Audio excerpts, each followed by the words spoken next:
calculate the volume of a semi-cylinder, we're given the depth of the cylinder to be 400 centimeters, and in this case the diameter is equal to 2 meters. Remember, 2 meters on both sides would be the diameter from that end over all the way till that end. We must remember that the radius is equal to the diameter divided by 2. So that's going to be 2 meters divided by 2, which is equal to 1 meter. So we know that my radius, r, is going to be 1 meter from there all the way till there. Another problem is I need to get my units into the same amount, so into the same standard units. Centimeters and meters, I would say let's divide 400 by 100, and that will become 4 meters. So remember, there are 100 centimeters in a meter. So 400 centimeters divided by 100 will equal 4 meters. So therefore, this length or the depth of this is 4 meters. If I want to calculate the volume of the cylinder, remember it's a semi-cylinder. So we have to take the volume of a full cylinder and divide it by 2. The volume of a normal full cylinder is given by area of the base multiplied by depth. And that's pi r squared and height h, or depth. So we take pi r squared times height, but because we cutting it in half, you can see this is half a cylinder, we take our formula and we divide it by 2. So if you do get a formula for cylinder in the test, make sure that you divide it by 2, or divide your final answer by 2 as well. So the volume for this is going to be pi times radius squared times height divided by 2. Area of the circle, which would have been there had it been a normal cylinder, and multiplying it by depth, which is 4 meters. So 1 meter, 4 meters. And because it's a semi-cylinder, we take this and we divide it by 2. So let's substitute this in. We're going to end up with pi multiplied by 1 squared multiplied by 4. And we're going to divide it by 2. And this will give me 4 divided by 2 is 2. And times pi, 1 squared is 1. So 2 pi.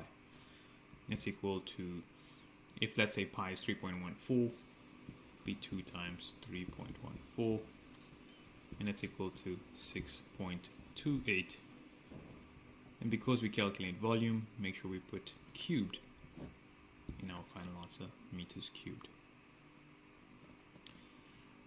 Now if we had to fill this supposedly with water, all we have to do is multiply it by 1,000 to get it into liters, and we'd end up with 6280, because you'd move it 1, 2, 3 spaces to the right, and that's 6,280 liters of water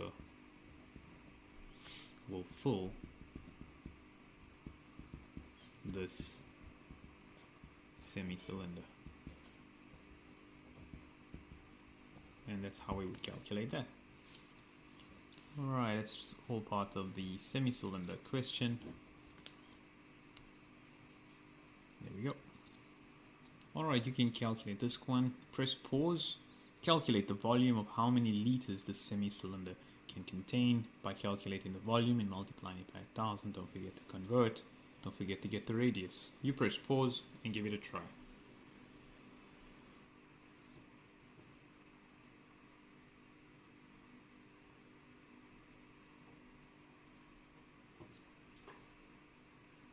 Alright, so the answer to this, we're now going to go through it.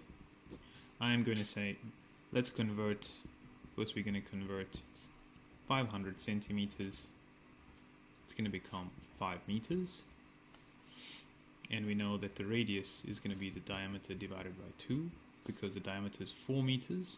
So 4 divided by 2 is 2. And then I substituted into the formula to calculate the volume, which is pi r squared multiplied by height, which is the full volume divided by 2. My radius is 2. So pi times 2 squared multiplied by my total height, which is given as depth, in other words 5 meters, divided by 2. And if I calculate this, I end up with 4 pi times 5 over 2, which will become 2 pi times 5, which will become 10 pi.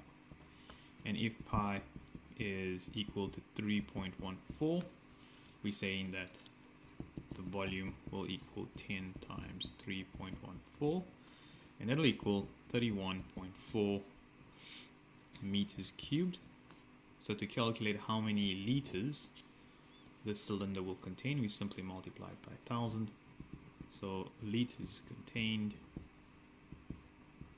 will be equal to 31.4 times 1000, and so we move it 1, 2, 3 spaces to the right, so we get 31,400 liters. Is our final answer for this question over here.